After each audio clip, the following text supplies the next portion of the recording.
So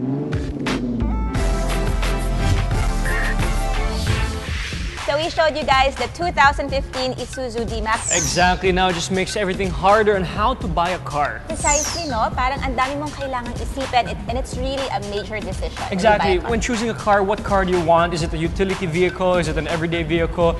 Gas, diesel, safety? Yeah. Many things come to mind. Budget, how much the car will be, how much you can afford. So Yuli's going to be talking about how to choose a car. What are some pointers on what car suits best for you? Right. So our resident expert Ulysses Ang is here to give us some tips when buying a car. Take it away, Yuli. Buying a brand new car is one of the biggest purchases we'll ever make in our lifetime. So it's very important to get it right. Unlike buying a new smartphone or laptop, a car isn't expendable. If you get it wrong, you'll have to live with it for some time. As scary as it may be, there's some things you can do to make the car buying experience easier. Today, we're at Subaru Green Hills, located at one of the busiest automotive rows in Metro Manila. I'll give you a step-by-step guide on how to buy that car you've always been dreaming about. The basic step is to find out what sort of car you need. Do you need a brand new car, or is a second-hand one just as good for you? Only you can answer that question. Consider your needs and wants. Do you need a daily driver? Do you need a weekend toy? Do you need a coding car? Consider your needs and wants, and of course, your budget. As a rule of thumb, buying new means less headaches. It's true that a new car means more cash out and getting hit with depreciation, but a brand new car also means you're less susceptible to mechanical problems. Plus, it's covered by warranty. Next is to narrow down your choices and do a bit of research. With the amount of information available, you can sift through them. What could be a great car for one may not be a great car for you. Also note down great deals like special discounts or even low down payment schemes. Consider also ownership costs. Thanks to the magic of Facebook and forums, go to the clubs and seek their advice. They can give you their 2 cents worth when it comes to ownership. It would be easier for you to narrow down your choices to particular vehicle types or brands. Subaru, for example, has no less than 13 models. Imagine how overwhelming this can be. It's nice to cross-shop between a Forester and a BRZ because of its similar price. But you're not exactly going to trail a BRZ, right? Consider what you need in your vehicle.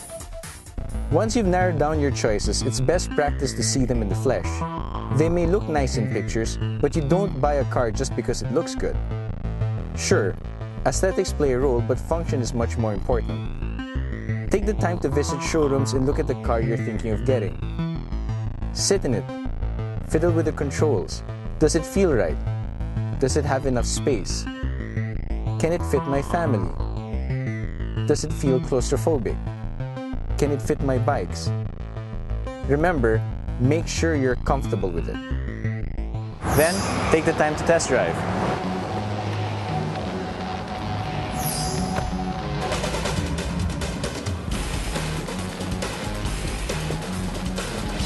During your test drive, evaluate the merits of the car. Is the air conditioning good enough? Do you like the visibility, the comfort of the seats? Drive it on familiar roads to know whether you like the ride and handling.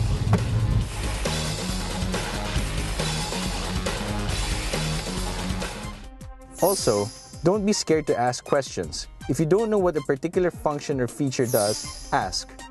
Great sales agents should be able to explain things in a language that you can understand. You can also ask them about maintenance cost and service intervals. A smaller interval between preventive maintenance can lead to higher running costs in the long run. After you're really sure on the car you're getting, find out whether you're paying for it with cash or financing. Financing is thought of as an utang, but that's not the case. With financing rates dipping to record lows, it may be a great idea to actually finance your car and pay cash. Why? So you can use the cash on higher yielding business or investment. Financing is an interesting subject altogether, which we'll discuss more in the future. Also, if you have an old vehicle to trade in, it's a good idea if your dealer is willing to accept it.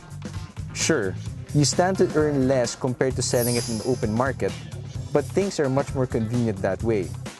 However, if you can afford the time to sell it yourself, then do so. It's also a good practice to negotiate. Talk to other dealers across the brand's network. Get the best deal. Some brands may have a one-price policy, but you can still get additional freebies. Also, a particular dealer may not have the exact color or variant you're looking for, so ask around. Finally, if you're not happy, walk away. Some dealers are known to promote less than friendly consumer tactics, so don't patronize them. This only means they're not inclined to serve you. Walk away and take your business elsewhere. Buying a brand new car may seem like a daunting task, so take the time to understand and absorb the situation. Don't rush. If you're parting money equivalent to 60 iPhones, then it's important to get it right. I hope I was able to make the car buying experience just a tad easier for you. That's it for me this week. And if you find yourself looking for a car that's fun to drive, safe, and practical, you may want to check out the Subaru. They have showrooms all over the country from Alabang to Batangas to Cebu and even Cagayan de Oro. If this is your first time to see a Golf GTI, and are wondering to yourself what kind of car it is, here's the answer.